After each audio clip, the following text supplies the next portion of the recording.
Bueno, pues nada, muchas gracias por estar aquí. Como sabéis, es mi primera rueda de prensa como portavoz del Grupo Parlamentario de Unidos Podemos en Comú Podem y en Marea. Quiero empezar agradeciendo, no podía hacerlo de otra manera, a todas las mujeres valientes que han peleado antes, durante y seguro que lo seguirán haciendo después, para que hoy en Podemos sea posible que muchas mujeres demos un paso al frente. Habéis visto que todo el equipo con el que bajábamos pues son mujeres y quería compartir con vosotras una anécdota que me pasaba con Gara Santana cuando estábamos revisando la historia de las mujeres diputadas, muchas de las cuales eran solo vocales de comisiones y no llegaban a ser presidentas o portavoces en ningún momento.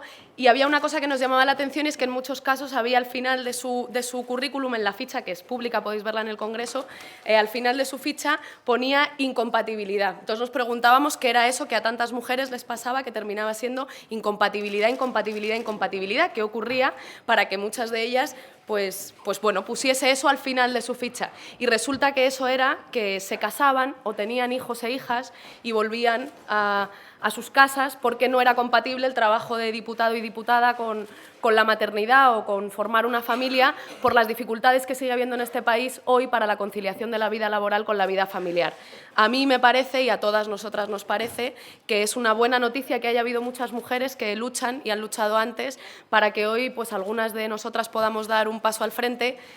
En este caso en Podemos, pero creo que también en vuestra profesión y en tantas otras, a pesar de todas las barreras que seguimos teniendo. Dicho esto, os informo también de otras dos nuevas responsabilidades que creo que ya las conocéis, pero por si acaso, el diputado Chema Guijarro es ya, de hecho, el secretario general del Grupo Parlamentario y Yone Belarra es la portavoz adjunta. Pues pronto podremos compartir algún espacio para que también la conozcáis quienes no la conocéis. Respecto al Pleno, os voy a decir nuestra posición y algunos comentarios al respecto de lo que veremos en el Pleno. En primer lugar, a la proposición de ley de corrupción, que la defenderá nuestro compañero, nuestra posición la defenderá el diputado Juan Pedro Illanes. Bueno, nosotros vamos a situarnos, vamos a posicionarnos a favor de esta PL y de cualquier medida que vaya en línea de mejorar los mecanismos de control para hacer frente a la corrupción. No deja de ser sorprendente que sea Ciudadanos, el partido que está sosteniendo al Partido Popular de la Gürtel en Madrid, que está sosteniendo aún todavía al presidente murciano, el partido que sostiene a un gobierno del que depende una Fiscalía General del Estado que ha impedido que se impute, que se investigue tanto al presidente de Murcia como al expresidente de La Rioja. Es decir, no deja de sorprender, finalmente, que sea Ciudadanos el partido que presenta estas propuestas y que trata de hacer bandera de su lucha contra la corrupción, cuando después es quien sostiene, no solamente en el Estado, sino en numerosas comunidades autónomas, al partido más corrupto de la historia de nuestro país, al único partido de Europa que está como partido imputado por ser una máquina de corrupción y, por tanto, por supuesto que estaremos a favor de las medidas que combatan la corrupción, pero creemos que hace falta algo más de hechos y no solamente proposiciones de ley para que en nuestro país pues el Partido Popular, que es una máquina corrupta, deje por fin de gobernar, y Ciudadanos es el partido, junto al Partido Socialista, que sostienen ese gobierno. Al respecto de la PL, de la proposición de ley de justicia universal, quien defenderá nuestra posición es el diputado de En Comú Podem, Jaume Moya. Nosotros y nosotras vamos a votar a favor de esta proposición de ley. Quiero detenerme 2 segundos porque para nosotros y nosotras es muy importante. De hecho, ya hemos presentado hace 2 semanas una proposición en este sentido en la comisión. Va en la línea en la que se presenta ahora mismo también esta propuesta en el Pleno, que pretende restaurar el principio de justicia universal en nuestro país, que, como sabéis, fue gravemente restringido tanto por Zapatero como por el Gobierno de Mariano Rajoy. Casos como el del cámara José Couso, casos como el de Pinochet, y perseguir los crímenes de lesa humanidad de Pinochet eran posibles porque nuestra justicia podía acogerse al principio de justicia universal para perseguir los crímenes de lesa humanidad. Pues nosotros y nosotras creemos que es necesario restablecer ese principio de justicia universal en la legislación en nuestro país y darle plenas competencias para que los crímenes que atentan contra los derechos humanos y que se siguen produciendo no solo en otras partes del mundo, sino también en España, pues puedan ser perseguidos por nuestra justicia. Votaremos, estamos viendo pendientes pendientes de qué enmiendas se nos aprueban y cuáles no, así que no os puedo decir la posición en la proposición no de ley de potencia estacional que defenderá nuestro diputado Josep Vendrell. Estamos pendientes de que nos acepten o no enmiendas. Hay otra proposición no de ley que presenta el Partido Nacionalista Vasco en relación a un plan de derechos humanos y que defenderá la portavoz adjunta de nuestro grupo, Yone Belarra, y ahí, pues bueno, también votaremos a favor, completamente en sintonía con otras iniciativas que en gobiernos como el de Ahora Madrid, como el del Ayuntamiento de Madrid, ya se están desarrollando. En Ahora Madrid se acaba de aprobar un plan de derechos humanos para la ciudad de Madrid y para nosotros es vital que cumplamos con todas las recomendaciones de los diferentes organismos internacionales en tener planes que permitan perseguir las vulneraciones de derechos humanos que se dan en nuestro país, insisto, que no ocurren solo fuera de nuestras fronteras, sino que en materia de vivienda, en materia de educación, en materia de asilo, se están produciendo día a día en nuestro país. Por tanto, apoyaremos que haya un plan y reforzaremos además que ese plan pues, contenga, implique dotación presupuestaria para que las medidas que se desarrollan pues, puedan llevarse efectivamente a cabo. Respecto a las mociones, vamos a votar a favor a las tres. Me detengo en la de brecha salarial, que defenderá nuestra diputada y secretaria de Igualdad de Podemos, Sofía Castañón. Somos el sexto país con mayor brecha salarial. Una mujer debe trabajar 109 días al año más que un hombre para cobrar el mismo salario, según los cálculos más actualizados de los que disponemos. Así que, por supuesto, que a favor de todas aquellas medidas que vayan en camino de reducir la brecha salarial. También a favor de la proposición en relación al corredor mediterráneo. Y, por último, informaros de lo que pasará mañana, que tiene que ver, para nosotros es, ya lo decía ayer nuestra compañera Noelia Vera, la nueva coportavoz de la Ejecutiva, que va a ser, digamos, un eje central de nuestra actividad en esta semana y que tiene que ver con la Comisión de Rescate Bancario. Ahí, por una parte, destacar el trabajo que ha comandado Alberto Garzón con toda la Comisión de Economía para sacar adelante una transaccional y una propuesta conjunta que se vote únicamente, en la que digamos que hemos salvado las reticencias de los otros grandes partidos, del Partido Popular y del Partido Socialista, para que finalmente la comisión pueda ser prorrogable. Había quien no quería inicialmente que lo fuese, que al final la comisión pueda ser prorrogable, que además se inicia a la mayor brevedad y no necesariamente esperar a que terminen otras comisiones, sino que podamos dar inicio lo antes posible. Y, por último, que se investigue todo lo que ha tenido que ver con el rescate financiero y con la crisis financiera, y no solamente lo que afecta al caso de Bankia, que era una cuestión para nosotros central. Como saben, según el Tribunal de Cuentas, ya hay 60.000 millones de euros que hemos entregado a la banca para ese rescate y que no van a ser recuperados, y esa cifra podría aumentar. Así que todo esto se investigue es central y, como dice mi compañero Alberto Garzón, ya sabemos quién ha pagado la crisis, que han sido los ciudadanos y las ciudadanas, y ahora queremos saber quién la ha creado y quién es responsable del sufrimiento que se está causando. Voy terminando con la exposición con dos datos importantes. El primero, este jueves a las 4 de la tarde, jueves 23, en la Sala Clara Campoamor, Miguel Urbán, Rafa Mayoral, acompañados de otros ponentes, presentarán un informe del Transnational Institute que se llama El negocio al rescate. Expone cómo ha afectado el rescate de la banca a los diferentes países europeos y cómo ha repercutido en los ciudadanos y en las ciudadanas, y por tanto creo que, siendo uno de los temas centrales de nuestra actividad esta semana, pues quizá les interese. Como les digo, estarán nuestro eurodiputado Miguel Urbán y el diputado Rafa Mayoral. Y, por último, respecto a la visita de Macri, les informamos que asistiremos a la sesión de Cortes Generales, no así a la cena de honor que se ha convocado para el mismo miércoles por la noche. No asistimos a esa cena porque consideramos que no es necesario hacer esos actos de homenaje y de pompa a presidentes del calado de Macri, con el cual vamos a mantener una posición muy crítica. Es un presidente offshore, salía en los papeles de Panamá. Vamos a mantener una posición crítica con un presidente offshore que, además, durante su mandato, todavía corto, pues ha vivido y es responsable de vulneraciones de derechos humanos, como mantener en prisión a Milagros Sala, de vulneraciones de derechos humanos o de ataques contra los derechos humanos, como plantear hacer un día festivo movible el día en el que se conmemoran los derechos humanos en Argentina, o hacer amnistías fiscales para los que terminan siendo sus amigotes, a imagen y semejanza de lo que, por otra parte, hace el Partido Popular en nuestro país. Mantendremos, por tanto, una posición crítica, pero asistiremos a la sesión de Cortes Generales. No asistiremos, insisto, a la cena de honor que se efectuará esa misma noche después. A partir de ahí, quedo a disposición de lo que queráis preguntarme y muchas gracias.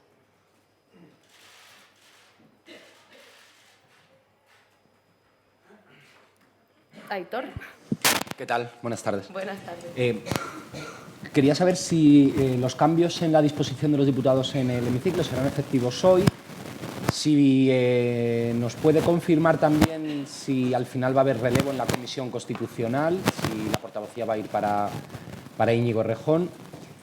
Y, por último, cuando hablaba de las comisiones, el portavoz del Partido Popular, Rafael Hernando, ha dicho que ellos apuestan porque no haya dos comisiones de investigación a la vez.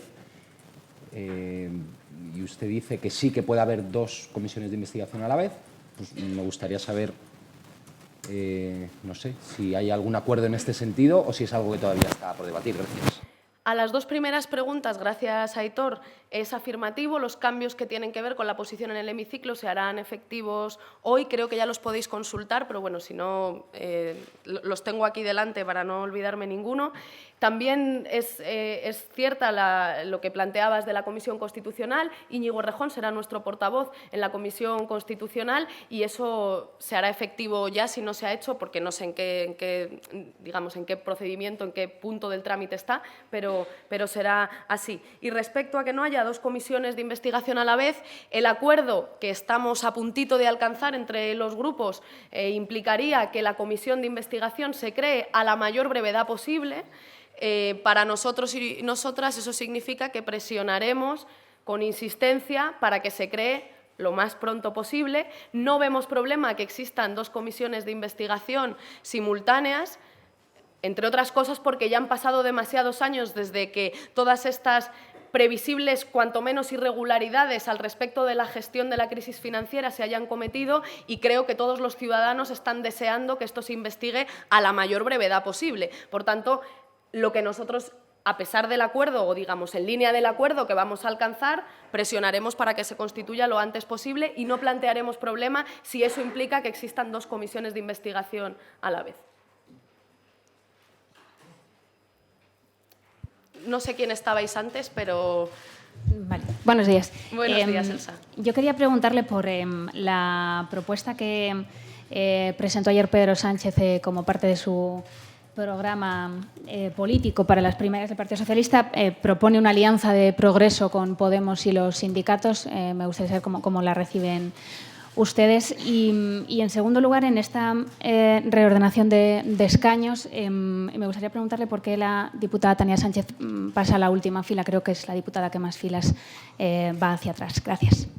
Bueno, respecto a la última pregunta, hemos hecho una reordenación que, como veréis, afecta a las primeras filas en las que hemos tratado de respetar los mismos criterios con los que distribuimos los escaños en la pasada legislatura y en esta también, que tiene que ver con que las posiciones más visibles sean para aquellas personas que están ocupando responsabilidades, bien en las direcciones de las diferentes formaciones que forman parte de las confluencias, bien de la dirección del grupo parlamentario. Eso, evidentemente, implica que hay otros diputados o diputadas que tienen que ocupar alguna fila más arriba. No hay más criterio que el que hemos seguido siempre en la ordenación de los escaños. Y respecto a la propuesta de Pedro Sánchez, permítanme que no haga valoraciones, digamos, al respecto de los procesos internos del Partido Socialista.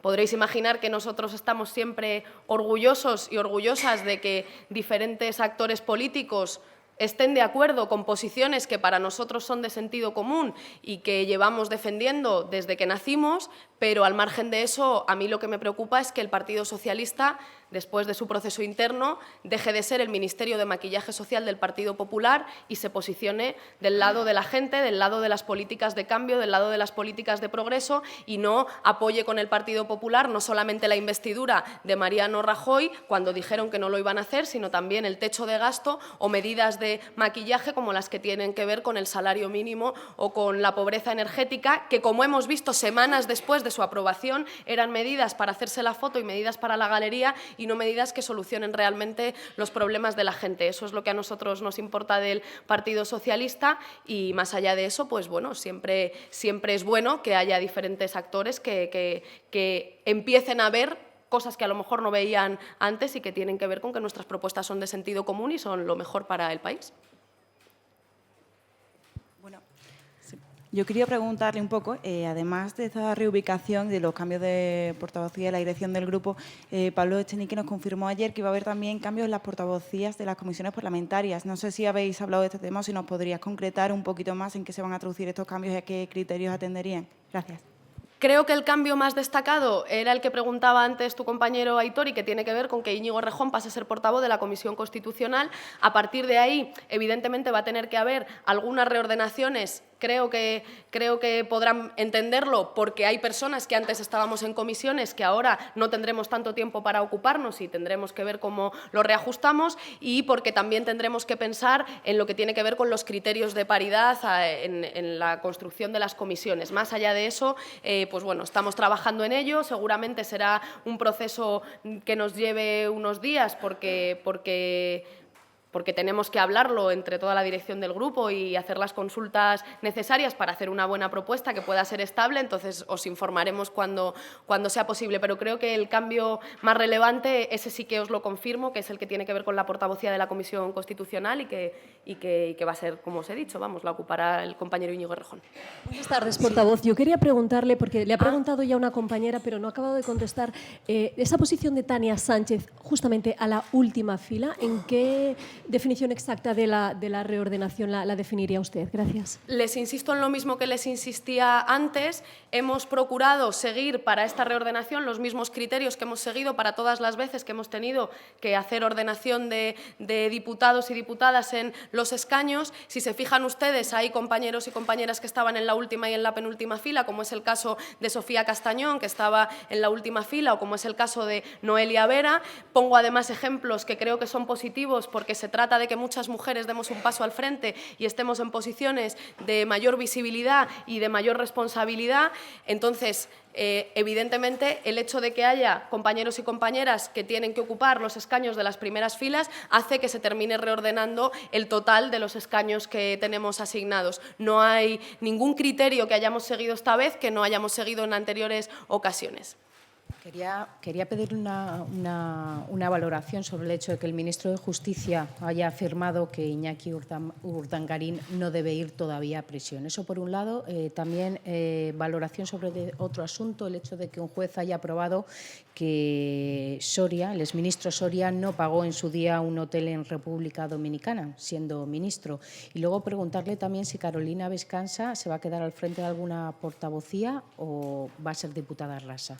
Al respecto de esta última pregunta, no me cabe duda, estamos trabajando en todos los cambios que sean necesarios. Algunos se los puedo comunicar porque ya están decididos y comunicados, otros todavía no. Entonces, pues a la mayor brevedad os iremos informando, seréis los primeros y las primeras en saberlo, como ocurre con casi todas las cosas. Al respecto de la pregunta sobre Soria, ya ayer mi compañera Noelia Vera y mi compañero Pablo Echenique señalaban, pues bueno, que este señor que cuando era ministro mintió y mintió, que después apareció en los papeles de Panamá y tuvo que dimitir, que ha sido protegido sistemáticamente por el Gobierno del Partido Popular, gobierno que es sostenido por un Ministerio de Maquillaje Social, que es el Partido Socialista, y por un Ministerio de Maquillaje de la Corrupción, que es Ciudadanos, pues han protegido siempre con una ley del silencio, con omertá, a todas las personas que han cometido actos de corrupción, sean legales o ilegales, que avergüenzan al país entero. Nosotros creemos que el ministro Soria debe rendir cuentas no solamente por eso, sino por la campaña de descrédito y de fango que desató contra la compañera Victoria Rosell, contra la jueza Victoria Rosell, que hizo que tuviese que abandonar su posición política y que ahora se ve que eran fabricación de pruebas falsas y muchas mentiras acumuladas para tratar de desprestigiar a una mujer por el hecho de dar un paso al frente y dedicarse a la política. Y, en definitiva, pues bueno, creemos que debe cumplir responsabilidades y, por supuesto, si ha habido algún tipo de trato de favor o cualquier cosa semejante como parece acreditado, siendo que el señor ministro era invitado o teniendo un precio especial por sus visitas, en este caso a Punta Cana, pues pedir que se investigue y pedir que se rindan todas las cuentas posibles. Y al respecto del caso Nos, creo que también ayer mis compañeros en la Ejecutiva, tras la rueda de prensa en la Ejecutiva, dieron la posición que mantenemos, básicamente con una sensación que creo que es el sentir de muchos ciudadanos y ciudadanas en España, y es que parece que la justicia no es igual para todos. En este país, por poner un tuit o por hacer una obra de títeres, puede caerte una preventiva o pueden caerte condenas de varios años de cárcel y un proceso que además criminaliza esas acciones. Sin embargo, cuando nos encontramos con miembros de la Casa Real involucrados en casos de corrupción, parece que al final termina habiendo una mano más blanda. Por supuesto que total respeto a la justicia, pero insisto, nos hacemos eco del sentir de los ciudadanos españoles que creo que empiezan a ver que efectivamente la justicia no es igual para todos y que nos queda camino por recorrer para que la justicia sea igual para todos. Álvaro. Buenas. Bueno, en primer lugar, desearle suerte en esta nueva etapa y quería...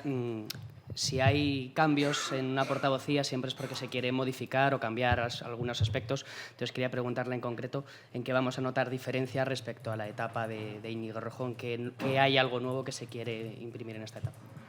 Bueno, creo que vamos a trabajar, lo decía al inicio de mi intervención, con la perspectiva de que es hora, y esto no solamente afecta a la portavocía parlamentaria, sino que está afectando a la composición de los diferentes órganos y espacios de trabajo y de toma de decisiones de Podemos, en el que las mujeres damos un paso al frente y en el que posiciones de gran responsabilidad, que normalmente son ocupadas por hombres y a las que las mujeres tienen que redoblar esfuerzos para, si acaso, llegar a ellos, pues que las mujeres demos un paso al frente, que podamos feminizar las posiciones de toma de decisiones y después, pues bueno, un total respeto y trabajo en línea de lo que ha salido como conclusiones, como resultado de nuestro proceso de debate en Vista Alegre, que, como sabéis, pues tuvo una participación de más de 155.000 personas y que tiene que ver con un trabajo democrático en el sentido más amplio de la palabra para ganar la batalla al plan restaurador de las élites de nuestro país, comandado por Mariano Rajoy y apoyado por Ciudadanos y por el Partido Socialista de momento, por hacer frente a ese plan restaurador y por conseguir desde hoy, ahora y aquí garantizar derechos que están siendo vulnerados y prepararnos para revalidar nuestras victorias electorales en 2019 y para ganar las elecciones generales en 2020.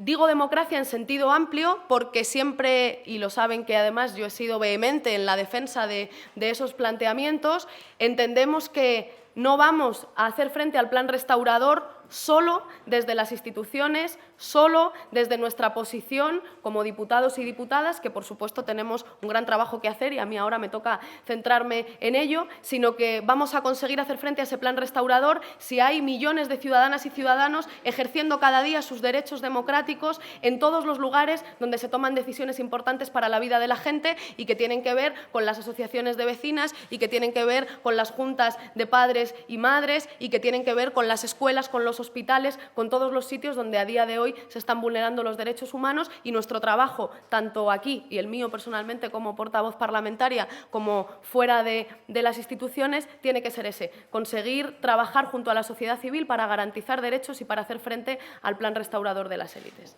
Buenos días. Le quería preguntar por Murcia. El secretario general de su partido allí ha planteado que van a lanzar una moción de censura contra Pedro Antonio Sánchez. Eso, por la correlación de fuerzas que hay en el Parlamento, implicaría apoyar a un candidato del Partido Socialista, pero también por la aritmética parlamentaria que hay. Me gustaría saber qué opina la Dirección Nacional respecto a formar, no sé si un gobierno, pero sí desde luego una alianza parlamentaria en la que Ciudadanos sería imprescindible por la correlación de fuerzas. Es una suma a tres que en otras ocasiones en esta misma casa no ha sido posible. Fundamentalmente, para que la moción de censura salga adelante hace falta un compromiso firme de Ciudadanos de no seguir sosteniendo al partido de Pedro Antonio Sánchez al frente de la región de Murcia. Después podemos hablar de cuáles son las composiciones, los acuerdos y las alianzas que permitirán plantear una alternativa, pero lo primero que hace falta es que Ciudadanos, que actualmente está haciendo, no solamente en Murcia, sino también a nivel estatal, de Ministerio de Maquillaje de la Corrupción del Partido Popular, deje de hacerlo, deje de sostener al partido de la Gürtel, al partido de la Púnica y se ponga del lado, pues no solamente de las propuestas en línea de acabar con la corrupción, sino también de aquellas medidas efectivas que hacen que los partidos corruptos dejen de estar al frente de las instituciones, ya sea a nivel estatal, como es el caso que nos ocupa aquí, como en territorios como ocurre en Murcia, pero también como ocurre en Madrid, por ejemplo. Disculpe, una aclaración. En su respuesta de la pregunta que le he hecho sobre Soria, dice usted que se debe investigar. ¿Es partidaria de que investigue la Fiscalía por si hubiera un cohecho impropio? Dijimos ayer, ya lo dijimos ayer, que por supuesto creemos que la Fiscalía General del Estado debe investigar si existe, pues bueno, cualquier irregularidad o cualquier posible delito al respecto del hecho de que un ministro en el ejercicio de sus funciones se vea beneficiado de un precio cuanto menos especial, y por especial hago referencia a lo más barato que al común de los mortales, en una suite y en un hotel de lujo en Punta Cana. Pues sí, que la Fiscalía General del Estado investigue. Si no hay ningún delito ni ningún problema, no pasará nada, y si lo hay, pues que cumpla con sus responsabilidades, por supuesto que sí. ¿Algo más? Pues nada, muchas gracias. Que tengáis buena tarde.